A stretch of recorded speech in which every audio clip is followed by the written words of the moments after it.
Morning, everybody. Welcome to the 5th edition of the Collections Technology Think Tank series. We're calling it 3.2. My name's Colin White. I'm the founder of Credit Connect Media, and I'd like to welcome you to today's event. So, for those of you who haven't joined us before, we have a format where we have 4 sessions. You can log into each individual session and you can learn about the latest collections strategies and technical and people relationships in terms of collections, and there's mainly focused around consumer collections, these events. So yeah, we welcome you all today. You'll hear today from a number of high profile collections professionals who will share their learnings and strategies. As you know, it's a very mixed up world at the moment in terms of what's going on with the pandemic still very much around, though to a different degree, so we're led to believe. We've got the Ukraine-Russian war, cost of living, high interest rates, and now we're looking for a new Prime Minister as well, just to add that into the mix of pressures upon households across the UK at the minute. So today's event, hopefully we can pour some scorn over that glue and try and have some positivity from it in terms of what we can do for our businesses. So let's try and be positive as much as we can and crack on. So as you can see by looking at the slides in front of you, we're going to be running 4 sessions today. First one starting shortly, we'll look at customer engagement. Second session, looking at assessing collection risk. We're going to start that around 10:45. 11:55, propensity to pay, and then at 1 o'clock we'll finish up with the future of collections technology and close off roughly just before 2 p.m. I would have thought. So as usual, we want everybody to be involved and joining the conversation. So if you feel like you'd like to add some comments online, then do that via our social platform. LinkedIn and Twitter are the main things that we focus on, and we've got the tagline of hashtag collections tech TT. So as you can see, just want to quickly run through the kind of the platform in front of you. You can obviously view the event. Secondly, there's information on this session, and then we've also got profiles, so you can have a look at the profiles of the speakers. There's a couple of things you can download from each session as well and find out more about Credit Connect's other events coming up. We've got a couple more this year. And then you can also download some resources as well. But the important thing we want to really push you towards is if you want to ask some questions. So there's a speech bubble icon there. Please, if you get a minute and you feel like you want to comment or ask a question to our panelists, then feel free to do that. And we will try our best to put that to them as long as it's not too controversial. But also, what we'd also like you to do, if we can't cover that off for any reason with the questions, we'll write a review. Mentioned in the review, across the event, there won't be lots, but there will be some polls. If you could contribute to those, that would be great. It's always good to have a bit of research around these events outside of the conversation and the content, which we usually see really helpful. So each session, we're going to be looking at different subjects, as I mentioned. So this one will focus on customer engagement. Next one, if you want to log in to that one just before 10:45, you can do that. If you haven't registered for that session already, then use the registration link that's on this page somewhere. But enough from me. What I'll do now is I'll hand you over to our event chair for the day, who is Chris Warburton from RO Strategy. He's going to obviously chair the questions, but also introduce our panelists. So Chris, over to you. If you could introduce yourself, that'd be great. Thanks, Colin. I really appreciate it. So just add my welcome to everyone to the technology think tank for collections with Credit Connect. So as Colin said, my name's Chris Warburton. And a little bit on my background first. So I spent the last 20 years in risk operations, really looking after and running and transforming processes across the customer lifecycle, but including everything from credit all the way through to collections. So I'm currently the director of RO Strategy. When we've been looking the last couple of years, doing a series of videos, really looking around the latest ideas, innovation, and technology in credit collections. And it's been a tumultuous couple of years, actually. So it's been very interesting to look at how things have been evolving. So I'm delighted to be able to chair the event today, so particularly. So as Colin said, the first session is going to be really around, I suppose, customer engagement. And I suppose, customer engagement really is sort of at the heart of collections. as we sort of start. I mean, if a customer doesn't engage, it's very difficult to be able to offer the support that a customer needs, and really give them some of the tools that they're really looking for. So, good customer journeys, we talk a lot about customer journeys, really become critical in terms of looking at things like good customer outcomes as well. So, and technology's got a big role to play in this. And I'd say even over the last 2 years, it's been evolving significantly. Now we're looking at digital collections, we're looking at much more sort of automation. And so technology's had a big role to play in that. So this session, we're going to talk a little bit about customer engagement.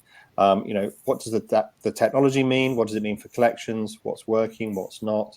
And what do we really need to be careful of going forward as well? And I'm sure there'll be lots of topics that kind of come up. So to introduce the panel that I've got with me today, we've got Charlotte Akut, who's from Southwark Council in London. So and Charlotte's the head of external relations. The operations manager. At Southwark Council. Head of external relations is actually Sabrina McCullough, who works for the Financial Wellness Group. So welcome, Sabrina. And we've got Simon Bailey, who works for the Specialist Motor Finance. He's the MD there. So welcome everyone to the panel. I don't know if you want to just give a quick one-line introduction around maybe about what you guys do or what you do. Charlotte, you're first on the screen. Do you want to quickly go first? Is it just a sort of one-liner just for context for the viewers? Yep. So I am the operations manager at Income. I deal with the collection of council tax, business rates, former tenant arrears, housing benefit overpayment and sundry debt for Southwark Council. And we have implemented a single view of debt across all of those debt streams within the council to try and give a customer focused approach as opposed to an individual debt approach. Okay, fantastic. Sabrina? Thanks, Chris. So Sabrina McCullough, Head of External Relations at Financial Wellness Group. We are one of the largest providers of debt advice, support and solutions in the UK. And we work with partners to design and develop bespoke dual-branded communications to encourage customer engagement with debt advice and or with their creditors. Fantastic. And last but not least, Simon. Hi, yes, Simon Bailey. I'm the Managing Director of Specialist Motor Finance. We're a non-prime lender, so looking at the off-prime sector rather than necessarily the subprime sector. So we run full business here, do all sort of collections, asset management, etc. on site. So we have many years' experience of running through and helping customers through difficult situations. So Simon, I was actually going to come to you for the first question, really, which was, in terms of like different methods of engagement. I talked about in the intro a little bit about there being different kinds of ways of engaging with customers. I mean, in your business and against your demographic, what are you finding the best ways to try and get people and start to engage your customer base at the moment? There's obviously a lot of options now where go back a few years it was letter and phone and there wasn't really any other options. And one of the things you want to try and do is communicate to a customer in the way that the customer wants to be communicated to. So having that variability is important, and as a business we're looking and trying to grow that as much as we can.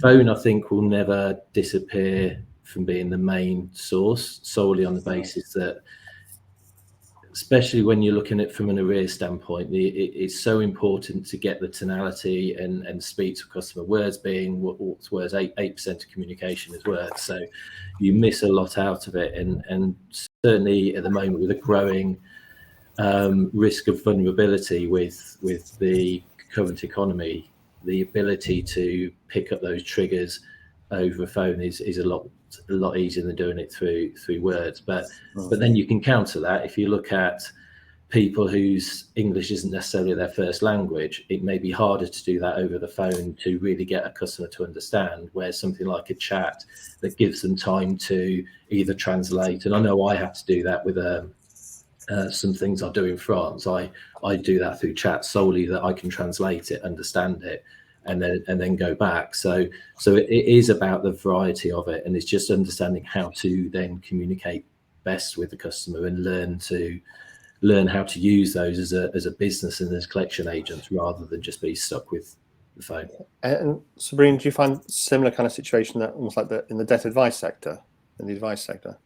Yeah, absolutely. I think it'd be, how easy it is to say this. If you do this one thing, then everyone will engage. But there is no panacea. I think every customer will have unique needs and challenges and expectations, which are always evolving as well. It's we saw through the pandemic, for example, that customers wanted a voice at the end of the phone more than ever before because they wanted that reassurance. So the use of digital tools and things kind of dropped off at that point. I think the important thing, and Simon referenced this, is that using the data and insights that you've got as a starting point about what each customer wants, and then from there test and learn the approach to develop and understand what different cohorts of customers need and want at different times. And do you find there's like differences between different demographics, so different different demographics, I suppose, in terms of like age groups or places in the country, or different your products, or those kind of things? I mean, does it change, and do we have to change our communication style according to some of those variables as well, or is it just this? The phone is a good way of sort of picking up on vulnerability, sort of no matter who you are. Yeah, I think changes by demographic, I guess, shouldn't be assumed. So, I mean, I say this next point with caution, but you could argue that younger millennials have grown up in a time of rapid change in technology, and they often have expectations of things being on demand, so very quick responses to things, and are less likely to pick up the phone. But I think there are other factors, such as digital exclusion, that affect demographics across the board. And I think again, just putting people into certain pigeonholes is never the place to start. I would always say try to understand the customer and what they need and want as a starting point. And Charlotte, I think you're still with us. I am. Apologies for that. There are some connection issues this morning, didn't we? But I mean, how do you find that from a local government point of view? I mean, do you find like the same kind of trends in terms of like maybe a little bit of digital adoption in some point, but then sort of reliance back on people? I mean, what's the movement there? Is it the same as we're seeing sort of in financial services and other sectors, or you see something slightly different? Yeah, I think we are seeing the same, but local authorities have a reputation for being sort of slightly behind the times in terms of collections technology and in different engagement routes. But I think we have been developing this and changing, and we're not as far behind as people may perceive us to be now. We do try and use all of the different channels that are available to us, and I think, I mean, we've moved from SMS, standard SMS, to web forms, to now going live with rich communication services. We have live chat, web chat, and all sort of the channels that commercial companies use. Coming back to sort of a point that Sabrina's made about exclusion, I think with the technology also comes frustration and concern over validity. And whether it's a scam, particularly in the collections world. And I think the number of scams increased by, I don't know what percentage over the pandemic, where everything was being pushed more digital. So I think we have a responsibility to our customers to try and ensure that we're doing everything to prevent the scams, and to try and provide some reassurance to customers that it is us and that it's a valid communication. This whole sort of digital theme is sort of like, feels like it's been building up a head of steam over the pandemic, and it's quite interesting what you guys are saying. It's like, well, it almost like feels like there's a bit of a step back to like, well, actually, the customers want to speak to us, or they want to speak to a human. I mean, do you think it's going to run out of steam, or is there more to do? And what's the potential of where you think it could be from a tech point of view? It's just getting more nuanced.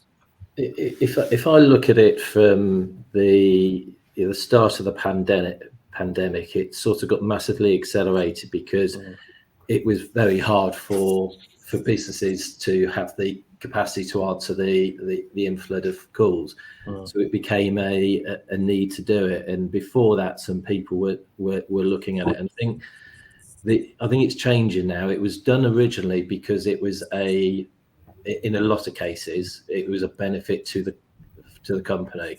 Well, if I can go onto a chat and do 5 chats in the time I can do 1 call, then I'm 5 times more efficient.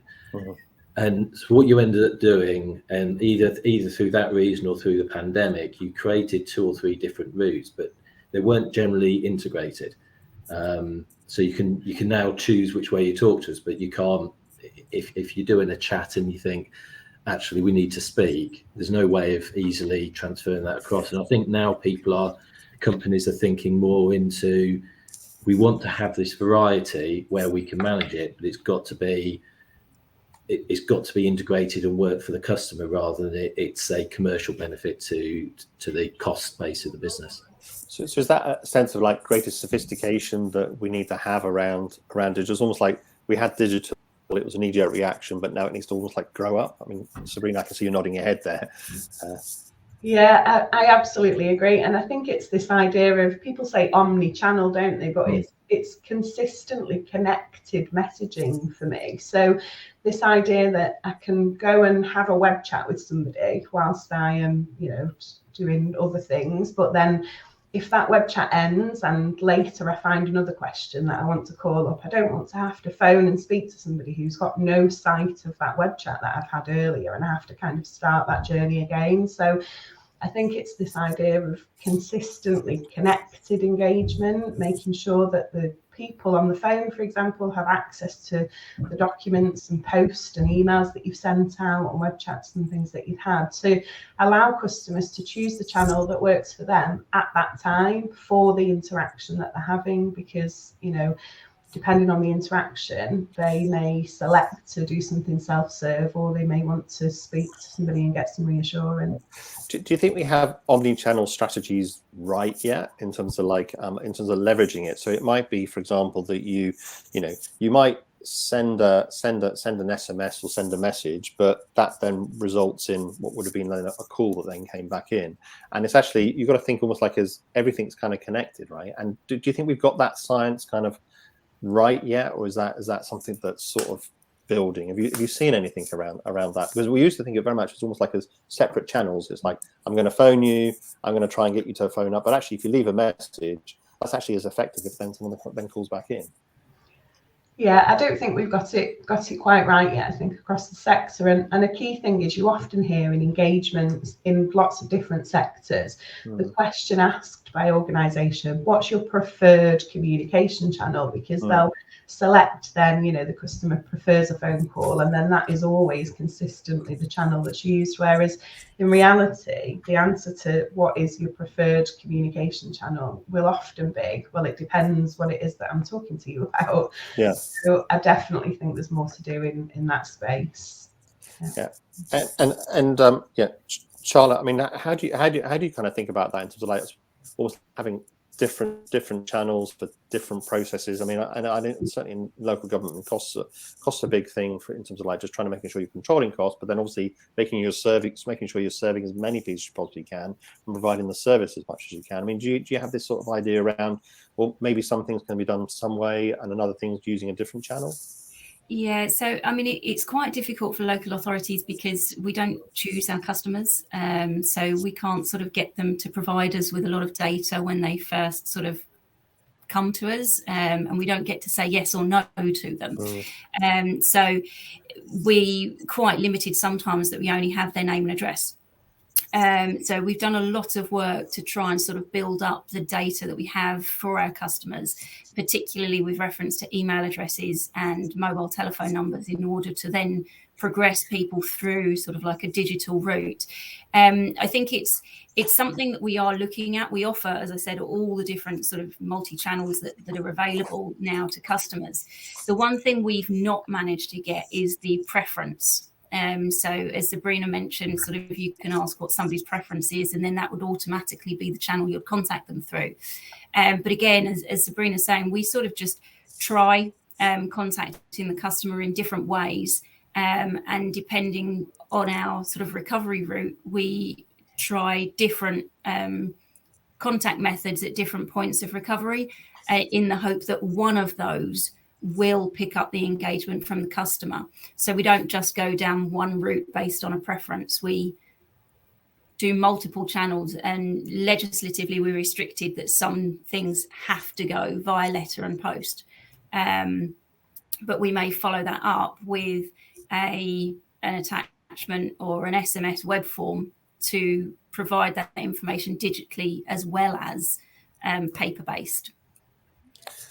And I think, sorry, just jumping in. I think that's absolutely right. There's also a risk in that it's very easy to just basically ping people in every way you can contact them, and do that almost repeatedly. So it's trying to then, okay, we've got these routes to contact.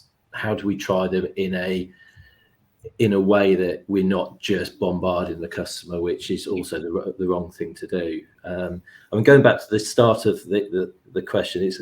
We're obviously a lender. We do car finance, and these days, especially again since COVID, there's lots of ways of buying a car. So people are buying cars and new cars online without ever going to a garage, getting them delivered to their house. So they're doing the finance online, they're buying the car online. And then if there is a problem, they're going to arrears, the first thing we'll do is pick up the phone to them. So they've sort of told us without specifically saying how they prefer to work, because they've bought a product online. And it is learning how we can take that information. We know the people who kick the tires. We know the people who just do this online. So you've got a start, not a definitive, but you've got a start point of how people want to be communicated to. But we would naturally just go straight back to the standard. Let's pick up the phone. Let's send them write to them, send them a letter.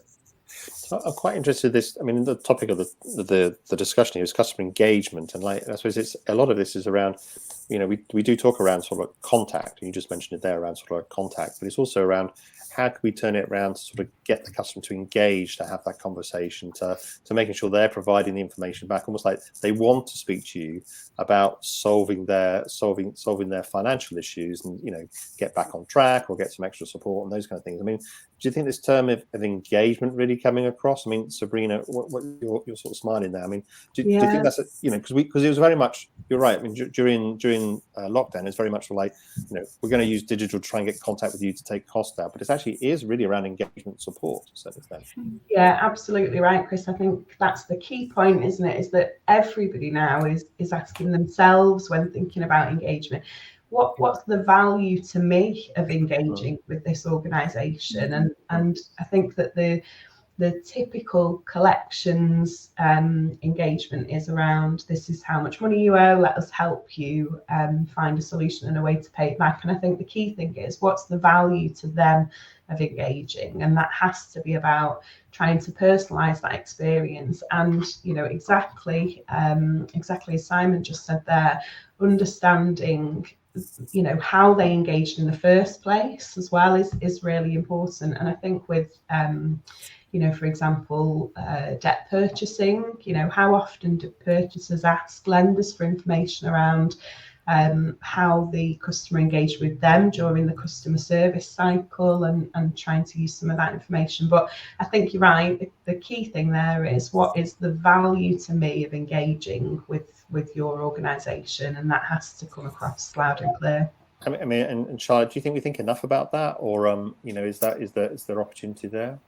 I think there is. I think it potentially with local authorities, because it's slightly more difficult, I think, to find a hook or an edge to sort of get the customer in to engage.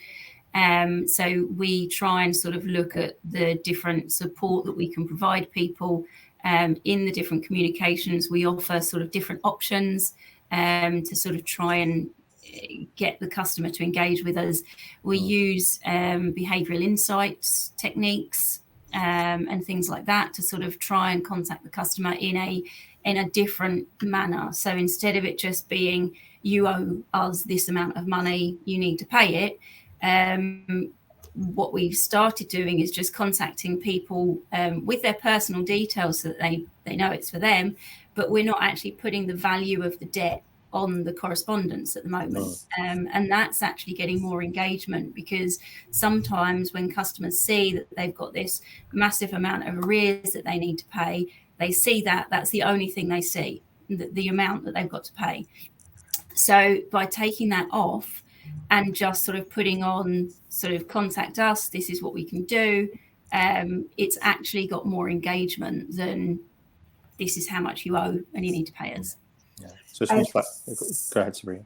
Sorry, Chris. I was just going to say, I also think it's around the points at which you engage with customers. The point is to create a relationship, isn't it? So it's not just about you owe this money and therefore we're reaching out. It's about the other points that you can help. And I think sometimes that's seen as a debt advice sector job, so something that we do, but actually organisations can support customers at lots of different opportunities during the life cycle. So if a customer lets you know, for example, that they have moved house, so they're letting you know that they've changed address, engagement to ask how their change in circumstances will affect the arrangement or the payment plan that's in place, or if somebody calls to update you with a new telephone number, to try and understand a little bit more around any support they need at that point, I think is important. Or people, changing jobs and things like that. And I also think things that the government do, dare I mention the government on this, but things the government do, like the removal of the £20 universal credit uplift. Creditors were looking to the advice sector and saying, what are you guys doing to go and engage with customers around this? And actually, many of them will have many thousands of customers that will have been impacted by that change, that were in their own direct paying or collections portfolios. And sometimes I think, ask ourselves as organisations, how can we engage customers at times when they need something and not just when we need something, I think is really important. So it sounds like I'm picking up there a little bit around almost like the champion challenger, test and control, having different kind of journeys and sort of really trying to understand how do you kind of tailor things a little bit. I mean, Simon, you agree with that? Or? Yeah, absolutely. And I think the key is we can have different routes of communication, digital, phone, but it's about how do you make a customer feel, I suppose it's that adult conversation. So generally, if you're contacting to say you owe us money, you're in debt, you immediately go into that adult and put in that customer in the child. And a lot of the time, the inbound calls are I'm sort of phoning up to be told off. Yeah. So the customers, and the important thing it's harder to do through words, but the important thing either through voice or through words is to try and have that relationship, that partnership. So, okay, yeah, you've got some problems. Let's sit down and let's try and find a solution for it and have a conversation rather than what are you going to do about it. And I know our calls aren't like that, but that getting into an adult conversation, which means people will want to engage with you again if there is an issue down the road. And I think that's underutilized, and we're focusing very much about routes. So whether it's chat, whether it's SMS, but it's incidental if you don't get that engagement, whichever route you're using, to have a proper adult conversation. Yeah, I think we had one of the questions we were talking about beforehand was, do you move from this sort of authoritative type approach to much more of a supportive type approach, which you can kind of do. And I think right off the start, you were talking a little bit about, using voice. I mean, there's this whole thing around digital inclusion, and I mean, how do we make sure? I mean, there is this piece around, digital channels. We've got this proliferation of channels, but how do we make sure that it is inclusive for everyone? I mean, I know you mentioned that up front. I mean, is it just you've got to have a telephone line, or can you do some stuff digitally to really sort of make sure you've got digital inclusion as well, or inclusive or accessibility for everyone? I think you've got to have that variety. I don't think having everything is necessarily the answer, because you're probably going to find it nigh impossible to administer it all as well. And it is that having joined up sorts of processes. And if you look at us with being a car financer, if things get to a certain stage, you will end up having to have conversations potentially about repossessing the vehicle, taking the vehicle back. And so you might be on a chat and having, trying to understand what the situation is. And it might be to a point where we can't do this next stage on chat. We do need to have a voice and have a conversation about it, because it's not in 20-word little segments. So the ability to try and move something seamlessly from what you thought was going to be a chat into a phone call, just to make sure the customer is fully aware of what the implications could be, is important as well. And so that sounds like quite a lot of work still to do, at least a lot of work to really understand it, rather than it just being digital's the alternative, let's just put everything there. I mean, it sounds like it's actually quite nuanced in terms of how do you chip away with it, chip away at those volumes. I mean, Sabrina, is that kind of the approach you use, or you're also like, well, at the end of the day, we've always got chat to sort of come back to, a voice to come back to? I think, again, it just goes back to understanding the customer, what their needs are. And I think sometimes across the sector, there's this habit of, something new comes up. So I know open banking was a conversation, then everybody's looking to move into that, and actually taking a bit of a pause first with anything new or any new options and channels that are being considered, and thinking about which customers might engage via that channel, what's the benefit to them, and how can it work seamlessly. I think it all goes back to choice of channels at different times, and I agree completely that doesn't mean you have to be everything to everyone and have all of these different engagement methods, but I do think that, in terms of customer engagement, they have to be able to select a channel that works for them for that type of engagement. And I suppose in the background we've got this potential, or we could have a cost of living crisis. Right? I didn't say potential because it's happening. We see it in the supermarket, if not our electricity bill. So we've got this cost of living crisis that's happening. And at some point, that's going to flow through in terms of incremental volumes. If we're not seeing it already, then there's definitely a big fear that we're going to see really even more big significant increases. Digital, I suppose, has the opportunity to almost like to take that strain away in terms of just being able to service and give great service to customers. What do we need to do now, I suppose, to make sure that we can offer the service and we still have inclusive design, it's accessible for people, those kind of things.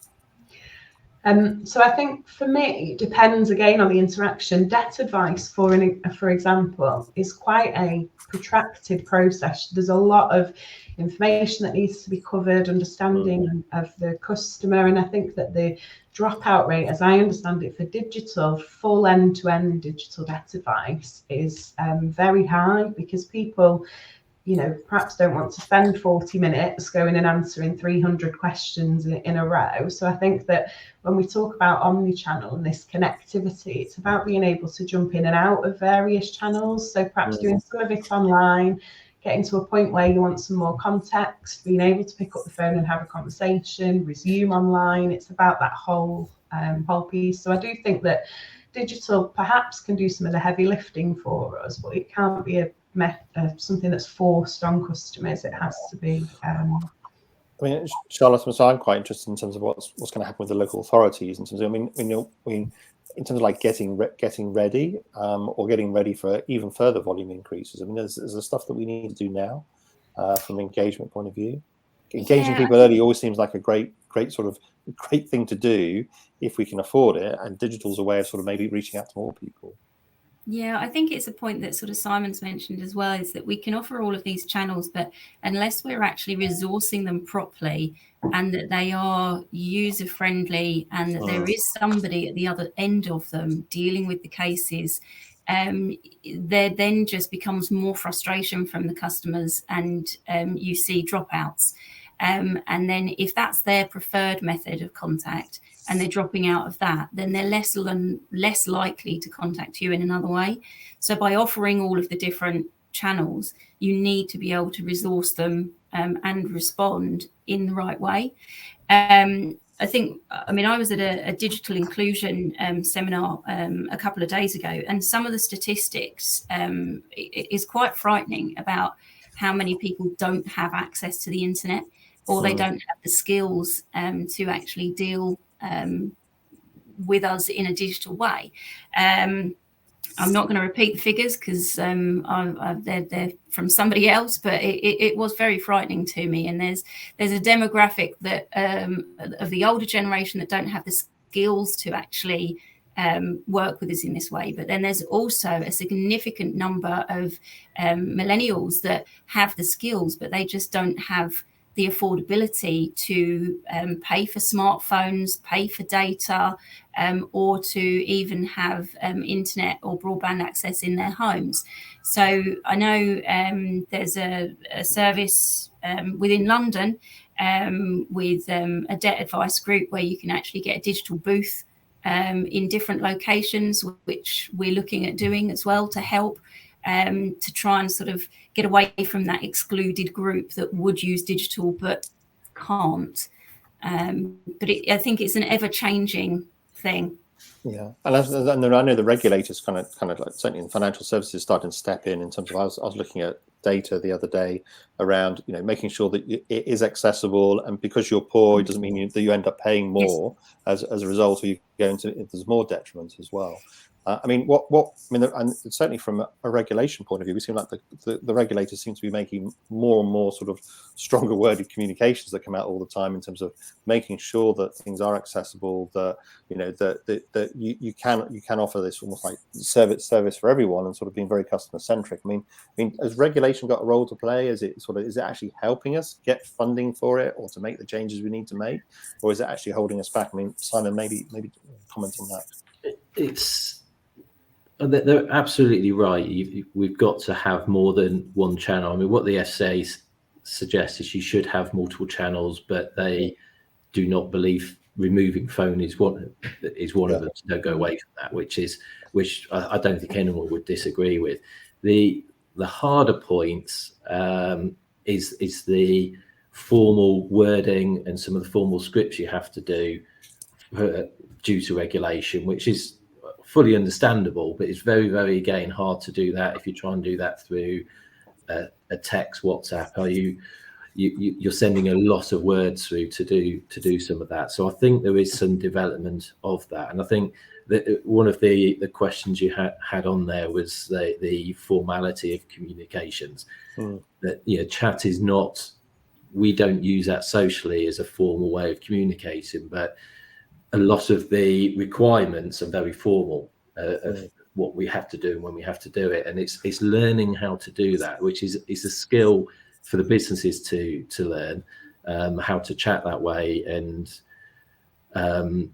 try and be informal in a formal way, but not be so informal that you're unprofessional. So you want to try and get the engagement, don't you? Which you can do it in a formal way, but you want to be professional as well, and make sure it's it's auditable and controlled, and giving good advice and those kind of things. Exactly, but it then goes back to one of my earlier comments of making that customer feel comfortable that you are having a sort of adult conversation. So if someone's having a chatty conversation with you, you're very formal in your response, it's not going to work. Yeah. And I suppose we talked a bit about different channels, and just things like what are the channels you think we've got to have within our product suite outside of telephony. Even things like, I mean, some people have even looked at things like TikTok, which has been looked at, or even like social media kind of channels. I mean, there is a possibility to be able to do two-way communication. Maybe that's more of a customer service thing. Do you think we'll ever see that kind of stuff wrap in, or is it have I just gone a step too far? Or Snapchat, that's the one. That's the one we have in our head. I have to admit, personally, I wouldn't want to use any of those. But I think as we progress and as we change, and as the users of those services become the decision makers, then we are likely to see it. I mean, 30 years ago, we wouldn't have been texting and emailing things to customers. We wouldn't have the different technology that we have now. So I think it is potentially just a developmental step that as the users, the comfortable users of these channels, as I say, become the decision makers, it's inevitable that we will see the change and we will start using things like that. And then I'll be one of the excluded people because I don't know how to do it. But I think we will. As part of it's about just keeping up with demographic changes, isn't it? I mean, it's back to that customer preference piece or customer habit piece, in terms of like making sure you're reflecting really the demographics of your customer base. And if it's in your case, Charlotte, I mean, it's everyone, right? So you're reflecting that in the way that you can sort of engage people. It's also about people's capability. I mean, if you're phone me now, obviously I'm unlikely to pick it up. Let's say in 20 minutes while I'm not on this call, I'm not probably in a place that I've got 20 minutes to spend on a call. But on a chat, it's 20-second bits every few minutes, coming backwards and forwards. So I can do that while I'm at work, and it's it's having that flexibility to, and if it is hard to do on the chat and you get so far that you say you can then plan a phone call and actually book a time for a phone call. That's such a more professional adult way of doing it, rather than just saying, yeah, you need to find some time because you need to speak to me. I mean, do you think that the concept of outbound telephony, I mean, what's happened to contact rates? I mean, contact rates seem to have come down typically from an outbound. But do you think it's sort of changing to being sort of like it's outbound text to then get a call back in or to arrange a call? I mean, do you think it's fundamentally changed than the way it was historically, certainly in the UK? I think it's going to. I think most of the time we're phoning a mobile number. We're phoning a smartphone more times than not. So if that ability, we now have it. So if you phone me, I can press a button. It will send a standard text back to say I'll call you back or something like that. Yeah. But if that could just open into a chat and you could just connect to them, I can't speak to you over the phone, but I can do a chat. That then gives the customer an option, even from an old style outbound phone call. And the customer can choose. They then, even though you're contacting them, they're choosing how they want to respond to you. I think that would be the next bit that we should be looking at. So yeah, Sabrina and Charlotte, I mean, do you think this two-way messaging or messaging sort of becoming the replacement for dialers and calls and those kind of things? Yeah, absolutely. And I think for the younger generations, it's almost offensive when the phone rings. It is like, who's this? Like jumping into my life, and my phone's going off. It's like an alarm. So I think the concept of outbound dialing as a contact method, I can't imagine that's very successful today, and I think it will continue to be less successful as these new generations grow up and cycle through these collection processes. I suppose, and Charlotte, I'll come to you, but I suppose how do we need to start thinking about effectiveness, right? Because certainly back in the day, I used to spend a lot of time looking at contact rates and looking at those kind of things. I mean, how do we now need to think about effectiveness and effectiveness of customer engagement? It's picking the phone and getting the right outcome. Do we need to have different measures, or as things kind of change? Yeah, I think we do. So, I mean, for us, we look initially at delivery rates of the different digital communications that we send. So we're looking at picking up then sort of bad numbers, bad emails where things haven't been delivered, so we can remove them from the system so we don't try them again. But for us, it's delivery rates, it's open rates as well.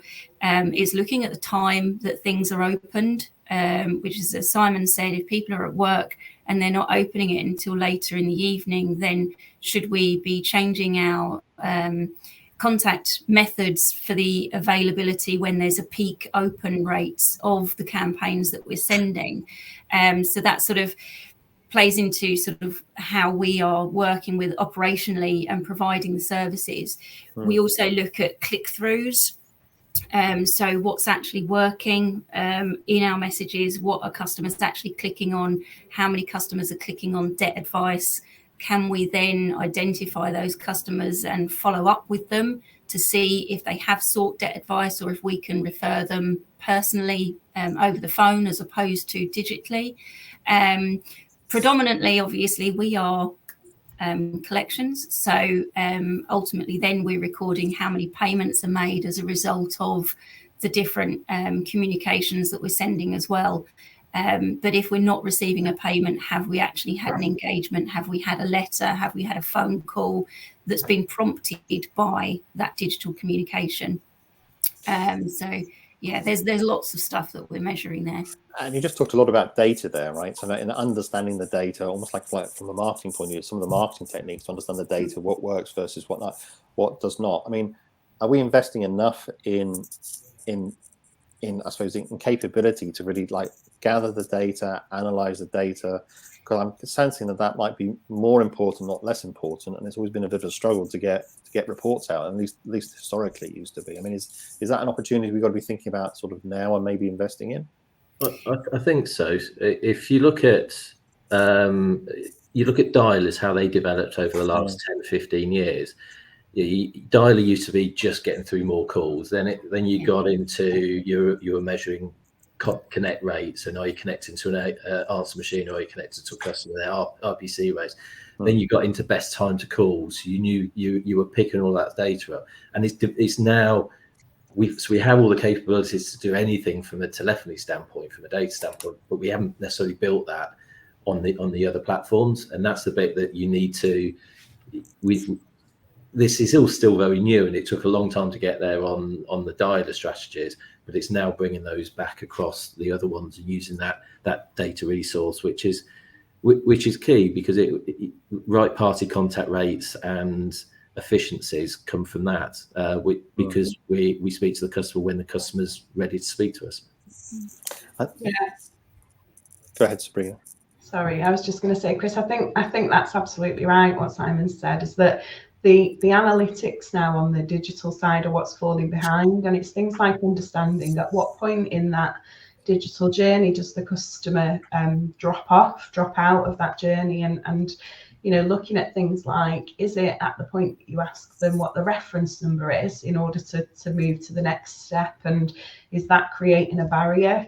Often the starting point of lots of like go online and make a payment is what's your reference number, and actually it's probably the thing that people are least likely to know. Ask me my name, I'm likely to know that. Yeah. If you ask me for information that essentially you as an organization have made up, I'm already frustrated. I don't know that, I can't get to the next step, and therefore I'll drop out. And I think it's those types of analytics now that we need to really dig into to improve the journey and the experience, because that's the important bit, isn't it? Is the experience is good.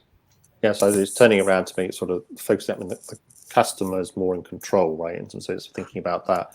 I do think it's a bit of a sense of irony around sort of like we're all talking about digital and sort of like speed of communication, those kind of things. And actually it's actually, although we've got all these technologies to sort of get an instant response, we expect an instant response, actually the customers are saying, well, actually, I want to do it over the course of a day when it's convenient to me. So it's sort of like, so we want an instant response as the company maybe, but the customer actually wants to maybe spread it out a little bit. And I think it's kind of an interesting sort of subtle change really from where it was historically. This sort of like asynchronous communication. So we're almost at time. And so I want to ask just to finish off a little bit around, what do we need to think about over the next sort of like 2 to 5 years? There's huge amounts of change the last 2 to 5 years. Where do we go from here, either in terms of new channels we've got to think about, new 10x we've got to think about? Is it about just taking a big step back? I mean, what happens next in terms of customer engagement? Charlotte, do you want to maybe take that first? Yeah, I think personally for me, I think we have all of the channels now, and unless somebody's going to come up with something amazingly new, I think it's just going to be advancing the channels that we already have and developing those to make it easier and better for the customer. But for me, I think as much digital as we go down, we still need that sort of face-to-face or that telephone so that a customer can speak to a human being. We can push and encourage as many people down the digital and automation route as possible, but that will help us to then have the resources available to spend longer with the customers that need that more human touch with additional sort of touch points across the process.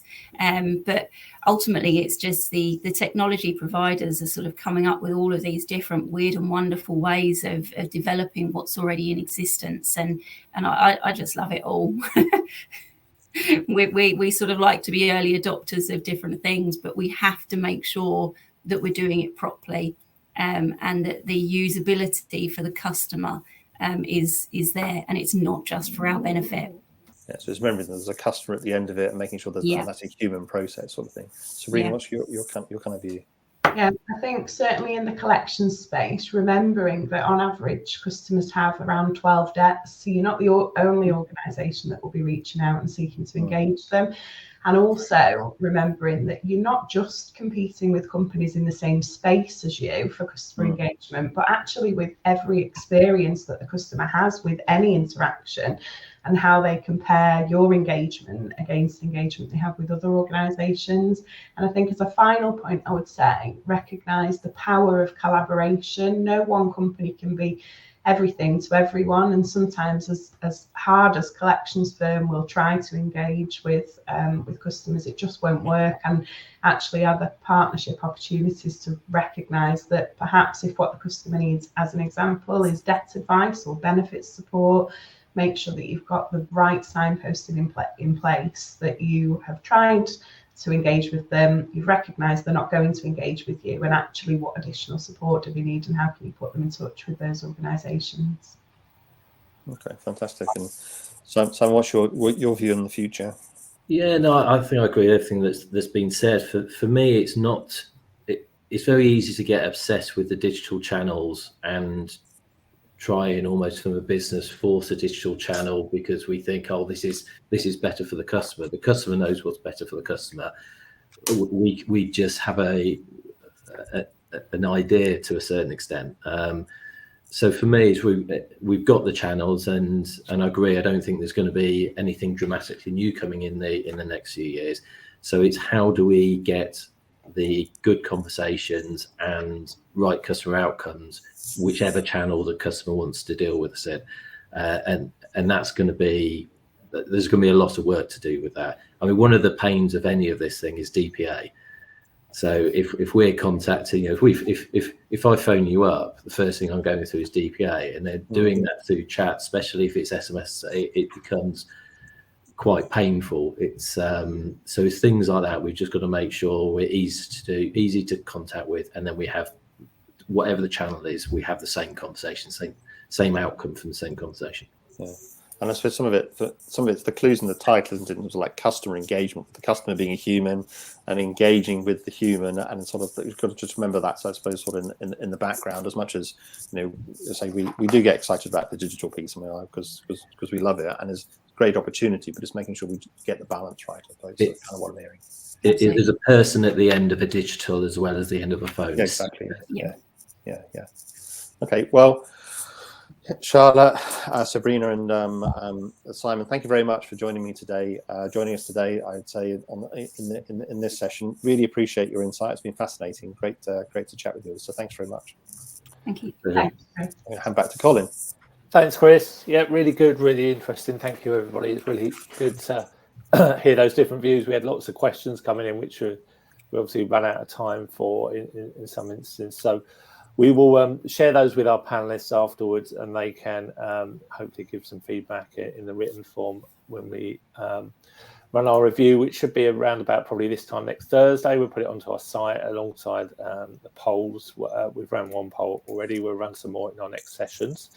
But yeah, we're going to have a little bit of a break now until 10:45, where we'll be looking at our next session. We'll be looking at assessing collections risks. So we've got an interesting panel there. Chris Warburton, who brilliantly chaired this session. Thanks for that, Chris. He'll be joining us on the next session as well, chairing that. And then obviously, I just want to round up by saying thank you to Sabrina, Charlotte, and Simon for their input and their into this event, and obviously in this session. Really great content, lots of great views in there. So I hope everybody who's tuned in has enjoyed it. So yeah, we'll shut off for now. But if you want to join us on the next session, you can do that. There's a link in this on this panel here, on this platform, where you can register for that if you haven't already. But thank you everybody for now, and we'll catch up all with you soon. Thanks a lot for your time.